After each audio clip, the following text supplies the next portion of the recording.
കർത്താവിന് സ്തോത്രം. വീണ്ടും ഒരു പ്രഭാതം കൂടെ നൽകുന്ന ദൈവത്തിന് സ്തോത്രം ചെയ്യുന്നു. ഒരു സൽപ്പേര് എന്നത് എല്ലാ മനുഷ്യൻ്റെയും ആഗ്രഹമാണ്. മറ്റുള്ളവരാൽ പ്രശംസിക്കപ്പെടുക, മറ്റുള്ളവരാൽ ഉയർത്തിപ്പറയപ്പെടുക, മറ്റുള്ളവർ പുകഴ്ത്തിപ്പറയുക എന്നത് മനുഷ്യൻ്റെ എല്ലാം ഒരാശയ ആഗ്രഹമാണ്.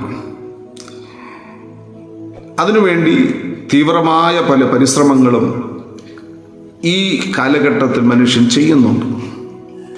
എന്നാൽ പ്രതീക്ഷിക്കുന്ന ഫലം അതിന് ലഭിക്കാറില്ല.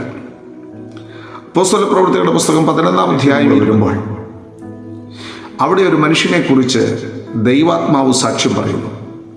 അവൻ നല്ലവനും പരിശുദ്ധാത്മാവ് നിറഞ്ഞവനും എന്ന് ബർന്നബാസിനെ കുറിച്ച് സാക്ഷ്യം പറയുന്നത് നാം കാണുന്നു.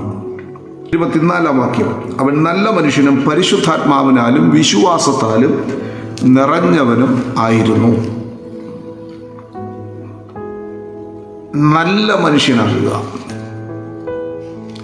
എല്ലാവർക്കും ആഗ്രഹമുള്ള കാര്യമാണ്. ഞാൻ ഓർപ്പിച്ചല്ലോ, മറ്റുള്ളവർ പറയണം നല്ല മനുഷ്യൻ, നല്ല മനുഷ്യൻ. സത്കർമ്മങ്ങൾ ചെയ്തും പുണ്യപ്രവർത്തികളിലൂടെയൊക്കെ മനുഷ്യൻ അങ്ങനെ ഒരു പേര് കിട്ടാൻ ശ്രമിക്കുമ്പോൾ നല്ല മനുഷ്യൻ ആരാണ്? എങ്ങനെ ഒരു മനുഷ്യന് നല്ലവനാകാം? സകല മനുഷ്യരിലും തിന്മ വസിക്കുന്നു. ദോഷം ചെയ്യുവാനുള്ള ഒരു വലിയ ആവേശം മനുഷ്യൻ ഉള്ളിൽ നിലകൊള്ളുന്നു.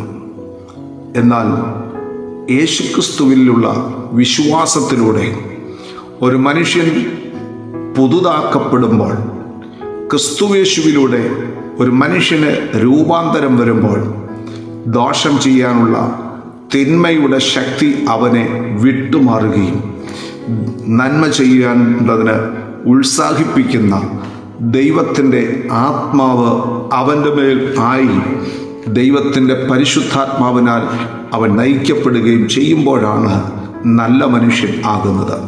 നമ്മൾ ചെയ്യുന്ന സത്കർമ്മങ്ങളും നമ്മൾ ചെയ്യുന്ന നീതിപ്രവർത്തികളുമൊക്കെ പ്രവാചകനായ യെശയ്യാവിൻ്റെ ഭാഷയിൽ കറപുരണ്ട തുണി പോലെയാകുമ്പോൾ നന്മയിലേക്ക് നമ്മളെ നയിക്കുന്നത്, നല്ല മനുഷ്യരാക്കുന്നത് ദൈവത്തിൻ്റെ പരിശുദ്ധാത്മാവാണ്.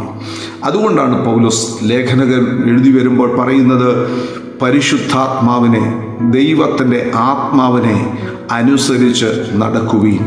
പ്രിയരെ, നല്ലവൻ എന്ന സാക്ഷ്യം നമുക്ക് ലഭിക്കണമെങ്കിൽ പരിശുദ്ധാത്മാവിൻ്റെ നിറവും വിശ്വാസവും നമുക്ക് ആവശ്യമാണ്. പരിശുദ്ധാത്മാവ് നമ്മളെ നയിക്കുന്നതിനനുസരിച്ച് ആത്മാവിന് അനുസരണമുള്ളവരായി നാം നടക്കുമ്പോൾ, ദൈവത്തിൻ്റെ ആത്മാവിൻ്റെ നടത്തിപ്പുകളിൽ നാം പോകുമ്പോൾ, അരുത് എന്ന് പറയുന്നിടത്തേക്ക് തിരിയാതെയും പോക എന്ന് പറയുന്നിടത്തേക്ക് പോകുകയും ചെയ്യുമ്പോൾ നിശ്ചയമായും നല്ല മനുഷ്യനാകാൻ നമുക്ക് സാധിക്കും. ബർന്നബാസിനെ പോലെ നല്ല മനുഷ്യൻ എന്ന സാക്ഷ്യം ലഭിപ്പാൻ, മനുഷ്യരാലും ദൈവത്താലും സാക്ഷ്യം ലഭിപ്പാൻ പരിശുദ്ധാത്മാവും വിശ്വാസവും നിറഞ്ഞവരായി ഇന്നേ ദിനം അല്ല വരും നാളുകൾ കർത്താവിൻ്റെ വരവോളം ജീവിപ്പാൻ ദൈവം ഏവരെയും പ്രാപ്തരാക്കട്ടെ. ആമേൻ.